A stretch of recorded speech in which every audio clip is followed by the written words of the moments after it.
Well, the problem in Buddhism is suffering.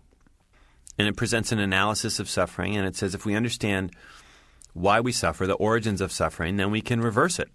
And we can learn not to suffer. We can figure out ways to be in the world without suffering, which is nirvana. Literally means blowing out. It's the blowing out of suffering. And it's blowing out of the ignorance that causes suffering, and blowing out of the ego that causes suffering, and blowing out of the craving that causes suffering. So it is a kind of more psychological religion in the sense that it aims at things that we think maybe psychotherapy aims at, of being happy, of being less sad, of having less sorrow in our lives. Some people wonder if Confucianism is a philosophy or a religion, and there have been some people who've wondered if Buddhism is psychotherapy or religion, or a little bit of both. That's right, and I think both Buddhism and Confucianism challenge our notions of what religion is. And Buddhism does that by saying you can have a religion without a God. And people who want to say, well, okay, religion's about God, then they have to say, well, Buddhism isn't a religion. And yet, if you go around Asia and see the places in East Asia or in Southeast Asia where you have Buddhists, they sure look pretty religious. And so I think what we've learned to do as scholars of religion is to say, well, we were wrong when we said that religion needs to have a god or a creator god or even supernatural beings in order to be a religion, because Buddhism doesn't necessarily have those things. Do any Buddhists believe in God? Well, the classic answer is that the God proposition is not useful. The question in Buddhism isn't really what's the reality of the world. The question is how to get rid of suffering. And so if you ask a question like, is there a God? The Buddhist question in response to that question is answering that question either way going to make me less or more sad, less or more sorrowful, less or more in pain? And what the Buddha says is the God question is a question not leading to edification. In other words, it doesn't help. So don't ask it. And so I think classically Buddhists have not really been atheists. They've been agnostics in the sense of not even that they don't know whether there's a God, but they just don't care. And they think that asking that question gets you in trouble. Now, that said, as the tradition develops, the Buddhas and other heroes in the tradition start to look a lot like gods. They can do miracles. They can send you to the Pure Land, which gives you nirvana. Like they can do the most fabulous, fascinating, supernatural sorts of things. And so they really function a lot like gods in the Buddhist tradition. Now, Buddhism does have something called the Four Noble Truths and the Noble Eightfold Path. Do you want to say what those are? This is the story of the Buddha where he's in this fabulous palace. He has all this money. He's got this gorgeous wife. He's got this kid. Set this in time. When is that? Well, this is back in either the 5th or the 6th century BCE in northern India. And he's dissatisfied. And so he leaves and he goes wandering around and he tries to figure out the source of his suffering. And finally he sits under this tree in northern India and he realizes the roots of his own suffering and the roots of human suffering. And that's really the Four Noble Truths, which are basically, number one, humans suffer. Number two, suffering has an origin. We suffer because we're ignorant. We suffer because we desire things that we can't have. We have ignorant craving. And then that suffering can be reversed and we can get rid of it. And the getting rid of it can lead us to nirvana, which is the fourth element there, the blowing out of suffering. So it's very much a cause and effect kind of argument here in the Four Noble Truths. And the Noble Eightfold Path is the getting rid of, right? It's saying, look, you can get rid of it through ethics. You can get rid of it through spiritual disciplines. But the key to it that has been distilled over time in the Buddhist tradition is either chanting or meditation. So you're going to, yes, lead an ethical life, but the core is going to be some kind of what we would call spiritual practice or contemplative practice that's going to get you to realize that yourself doesn't exist in the way that you wanted, that the craving never gets you what you really hope for, and if it does, it often makes you, less happy than you were before. You mentioned Buddhists practice meditation. Is there a particular form that meditation takes in Buddhism, a particular mode, or is it fairly diverse? Well, let me say to start that there's a lot of Buddhists actually who don't meditate. A lot of my students who come from East Asia and Southeast Asia look to monks to meditate. Especially if they come from Theravada countries, which is the oldest form of Buddhism that we see in South and Southeast Asia. There's a sense that monks are the ones who really try to get the religious goal of nirvana. What we do is try to get the proximate goal of a better rebirth, because only monks can get the real thing. So it's really more in the Mahayana Buddhism, this other form of Buddhism that we see in North Asia, that's a newer form, newer than the Theravada, the older one, where ordinary people feel that they can get the religious goal of nirvana in their lifetime, and they don't need to defer to monks to do that. And what they're going to do is a lot of different strategies. The simplest one is Vipassana meditation that's popular particularly in Southern Buddhism or Theravada Buddhism, where you just are mindful of what's going on. And the most basic way of being mindful of what's going on is following your breath, every given moment.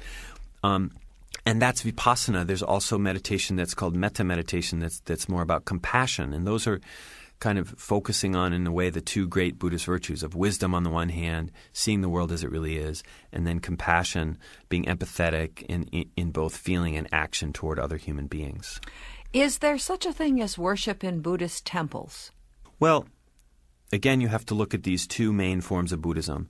In the oldest form, the Theravada form from the south, I would say largely no.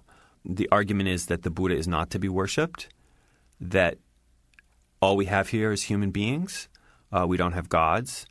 But pretty quickly in Buddhism, we developed this other form, the Mahayana form. And in that form, we have Buddhas and we have these figures called bodhisattvas, who are embodiments of wisdom and compassion, and with particularly compassion. And they are worshipped because the thought is that those beings, those Buddhas and bodhisattvas, can transfer merit to you. This is a karma world, right, where things are driven by the law of karma, where, you do good, good comes back to you. Is there a holy book or books in Buddhism? Well, there are many sutras. Sutras is the term, typically the sayings of the Buddha. And Buddhists have different understandings of those. There are divisions, particularly in Mahayana Buddhism, that are very much around which scripture you read. Where did the Buddha really speak? Is he speaking in the Heart Sutra? Is he speaking in the Lotus Sutra? So there are an overabundance of scriptures in the Buddhist tradition, and much of the arguments have to do with which scripture do you account as closest to the real Buddha, the life of the Buddha. Now, as to the basic beliefs of Buddhism, again, I don't think there's anything we would probably call a creed. But I know you say that at least the most ancient tradition, there's a focus on the individual or the self, and basically ridding the self of suffering. But on the other hand, the self doesn't really exist. How can you explain this? Yeah, this is one of the wonderful pieces of Buddhism. It's one of the actually hardest things for me as a teacher when I do a world religions course with my students at Boston University. How do you explain to them this idea? And I think the simplest is Buddhism is growing out of Hinduism, and Hinduism has the idea of the soul, which they call the Atman, and Buddhists reject the idea. So we can kind of understand that because we have materialists, for example, in Western society, atheists who will say, well, we don't have souls, right? Mm-hmm. But the tradition argues more than that. It says we don't have a self. And I think this is a more important idea. And the key thing here is that when we think of ourselves as independent beings who are non-composites. Now, this all sounds kind of crazy philosophical, but the Buddhist point to it is you don't want to suffer.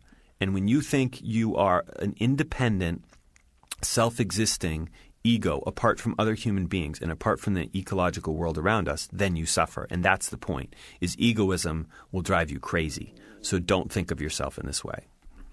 And when it comes to the afterlife, if you could call it that, nirvana, the absence of suffering, Buddhists go through belief in reincarnation or rebirth, and that can happen several times, can it not, before one reaches nirvana? That's right, and it's important to note that nirvana isn't an afterlife. It isn't an afterlife grab. Nirvana can happen here and now, and so it isn't like, I think because we think of heaven, we sort of think we die and we go to heaven, so we sort of think we die and we get nirvana. But nirvana is actually something that can be realized here and now. That said, the tradition does affirm reincarnation. It gets it from Hinduism. it becomes a little tricky because in Hinduism, the notion of reincarnation is that the Atman, the soul, recycles from life to life, so rebirth to rebirth. In Buddhism, they reject the Atman, and yet they have reincarnation. So what's reincarnated? And this is where Buddhists of different kinds of Buddhism are going to disagree. But one basic idea is that we have consciousness, and our consciousness is going to move from body to body. And so if you look at, say, the Vajrayana tradition, the Tibetan tradition of the Dalai Lama, the idea is that our consciousness reincarnates, so that the Dalai Lama is a reincarnation of the prior Dalai Lama, who is a reincarnation of the Dalai Lama before him. And they go around and they sort of try to find the consciousness of that person, in part by giving them the toys that as a little boy the prior Dalai Lama played with, and if they go to the right toys, then there's some evidence that may be the same person. But it is a reincarnation tradition, and that comes from Hinduism. Mm-hmm. And Buddhism is also a missionary religion, right? That's right. I mean, and Buddhism is the fourth largest religion in the world after Christianity, Islam, and then Hinduism. So there is this idea that the Buddha, after he achieved his enlightenment, he sort of said to himself, all right, I just learned something through my own experience that can only be learned through experience. What good is it for me to go tell somebody? Because immediately it's going to get flattened out. It's going to be misunderstood. It's going to be degraded as soon as I start to talk about the experience, because the experience is beyond words. And he's tempted to just go wander off into silence. So there would have been this sort of silent Buddhism out there in this one human being. But he says, no, I'm not going to do that. I'm going to teach it, and I know that I'll be misunderstood, but I'm going to teach it. And so he goes to Sarnath, which is in North India, and he preaches, and he tries to make converts. He says, look, here's the way I understand the world to be. This is what my awakened mind sees the world as. Try it and see if it's right. Try and see if it eliminates your suffering, because it eliminated my suffering. Mm. And ever since then, Buddhists have gone out to the whole world with that message, with that Dharma message. And finally, why is Buddhism becoming increasingly popular in North America? And in your book, you also say Australia and New Zealand. I think the thing that attracts us about Buddhism is it gives us spirituality without God. And the way to say it maybe more broadly is it gives us spirituality without religion. I mean, now Buddhism is a religion, but the way that Americans appropriate it in the West is more in terms of its contemplative practices. So we kind of get this amazing tradition that has thought for 2,500 years about what techniques can we use to eliminate suffering, what techniques can we use for individual spiritual contemplation. And we're able to borrow those without this sort of sense of God, revelation, prophets, required rituals, things like that. And that seems really freeing to a lot of Americans. And I think that's part of the source of its popularity.